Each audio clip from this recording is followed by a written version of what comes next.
I'm here with Jim Rogers here in Singapore. Jim, thanks so much for joining me today.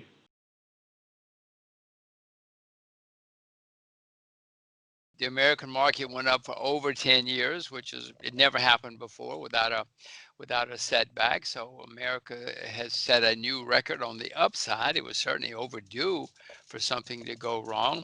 The debt got stretched higher and higher and higher, not just in the U.S. but all over the world. But let's more or less focus on the U.S. Because that makes it simple, and the U.S. is the biggest. The debt went skyrocketing because the Federal Reserve was just kept printing money and flooding the world with money, as did other central banks. So the world was ready, as you know, you and I have discussed. I told you we were going to have another bear market someday, another problem someday, and it was going to be the worst in my lifetime. I didn't know about the virus, but I certainly knew the conditions were fraught. The debt was unbelievable. We had a huge problem in 2008 because of debt. What, by 2009, 10, or sorry, 19, 20, the debt was staggering. So we had to have a serious problem, whatever caused the problem.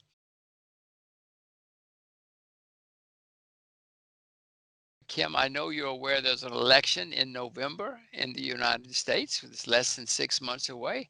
These guys don't care about you or me or your readers or your kids or my kids, or certainly not young people. They care about the election. That's all they're thinking about right now. The debt. Before this, the United States was the largest debtor nation in the history of the world. Oh my gosh. Since then, just in the last 2 or 3 months, the debts have skyrocketed.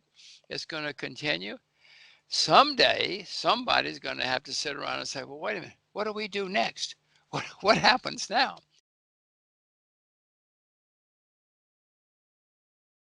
I would suspect the markets will continue to be fairly strong. The U.S. just made its all-time high because there's so much money being printed and there's so much money being spent.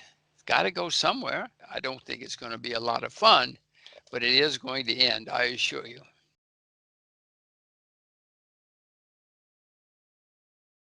The market's just going to say, okay, we've seen this movie before. We're not going to play this game anymore. But that doesn't preclude a bubble. That doesn't preclude a blow off. Markets frequently have blow offs after a long period of rising. I have no idea. I'm not any good at market timing or short-term trading or setting trends like that. But I have seen throughout history, after markets go up for a while, they frequently have a bubble. And all the ingredients are in place right now for a bubble. And bubbles always end finally when somebody says, no, somebody, all these smart old guys get out. All the smart young guys stay and make a lot more money. But then even the smart young guys say, wait a minute, we got to stop this. Young women too, young old women too. That's the way most bubbles end.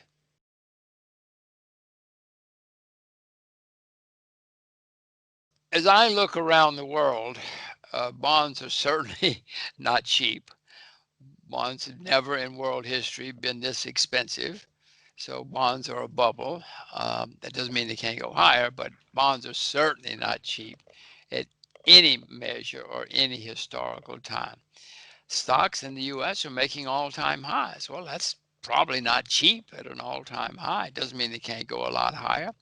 Japan stocks are down 60, 40 or 50% from their all-time high.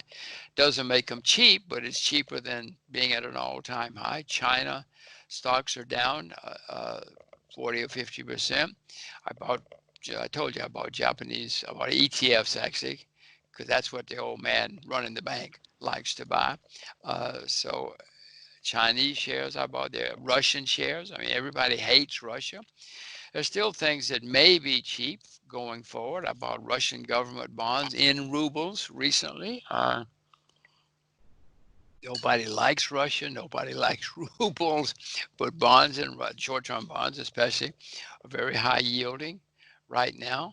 The ruble collapsed, so there are things that might present opportunities, as you know. Anything to do with travel has been smashed. I bought a Russian shipping company recently because everything, airlines, restaurants, hotels, they're empty. You and I live in Singapore. Well, the Singapore airport is closed, essentially. So all these things are, nobody's paying any attention. But Kim, I do know we are going to continue to fly someday. We're not all going to take the bus around around Europe, around America. We're not going to all take the boat to London in the future. I do know that airplanes will come back. I do know that things having to do with travel and the world will come back someday.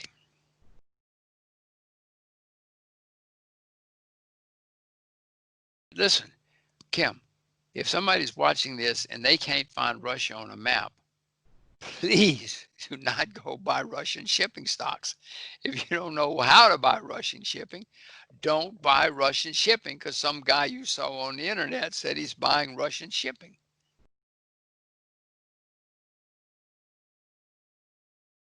If you look at commodities, commodities are certainly probably the cheapest asset class around right now because they've been going down for a while. Doesn't mean it's the bottom, doesn't mean you should buy them. But if you look at any historic basis, I mean, sugar is down 80% from its all-time high. Bonds are making all-time highs, the highest they've been in world history.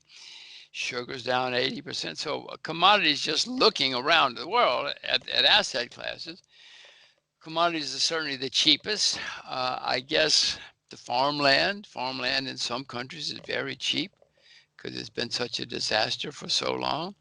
If you go to Japan, they'll give you farmland because nobody wants to be a farmer. The problem is who's going to farm it, and that's why it's so cheap. Because the average age of farmers in Japan is 66. They give you a farm if you show up, but then unless you know how to farm, you're going to be in trouble like everybody else. Who's going to farm? I got this cheap farm. What am I going to do with it?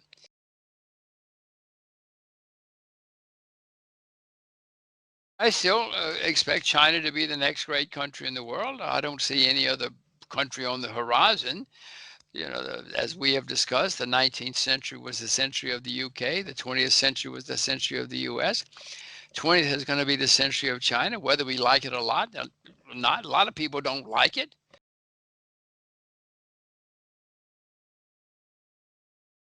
If you want to succeed, put all of your eggs in one basket. It's got to be the right basket, and you better watch that basket very, very closely. But that's how you succeed. You don't get rich diversifying. I understand the story, but most people who are investing are there to get rich. They want a hot tip and they want to get rich this week, which is horrible, a horrible way to invest, but that's the reality. Unfortunately, that's the reality. I, of course, say don't do that, don't do that, don't do that at all. Don't listen to me, don't listen to other people. Stay with what you know and don't diversify.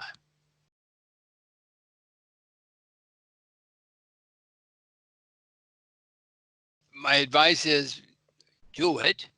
It's extremely educational, it's extremely fun, but better be sure you mean it because it's not easy. It looks easy. Oh, yeah, I get on my motorcycle and drive around the world. Anybody can do that.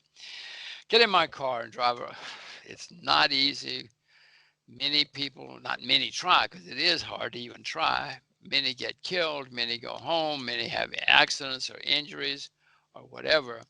So do not even think about it unless it's a deep passion.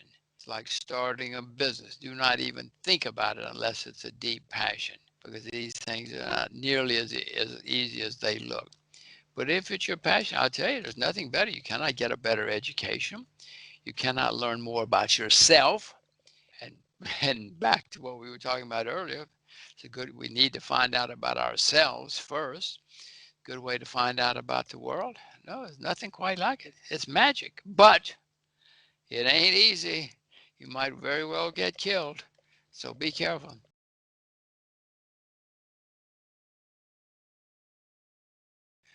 Go wash your hands.